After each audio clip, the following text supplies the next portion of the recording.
আমরা আপনাদের কাছে একটা জিনিস জানতে চাই,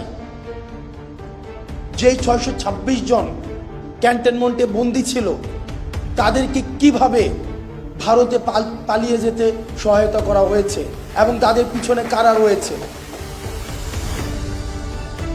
আপনারা নিজেরাই দেখেন, আমরা এই বিষয়গুলো জানি। এই বিষয়গুলো 5ই আগস্ট পূর্ববর্তী পুরো সময়টা আমরা এই ঘটনার একদম সাথে আমাদের সরাসরি সম্পৃক্ততা ছিল। মিড রেঞ্জের যে অফিসারগুলো ছিল এবং সৈনিকরা ছিল, কোর্ট মার্শালকে সামনে রেখে জেনারেলের বিরুদ্ধে গিয়ে তারা ছাত্র জনতার পক্ষে রাস্তায় নেমে এসেছিল। আমরা তাদের প্রতি আমাদের দায়বদ্ধতা অনুভব করি।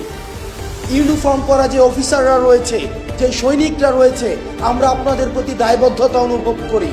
আপনাদের দায়বদ্ধতার জায়গা থেকে আপনারা নিশ্চিত করবেন যে এই 626 জন যারা এই ফেসিবাদের এনাবলার ছিল, কোলাবোরেটর ছিল, এই ফেসিবাদের যারা পৃষ্ঠপোষকতা দিয়েছে, যারা এই ফেসিবাদকে ডালপালা আকারে মহিরূপে গড়ে উঠতে সহায়তা করেছে, তাদেরকে কারা সীমান্ত পাড়ি দিয়ে আজকে ভারতে একটা সেফ এক্সিট করে দিয়েছিল, আপনারা সেই বিষয়টিকে নিশ্চিত করবেন।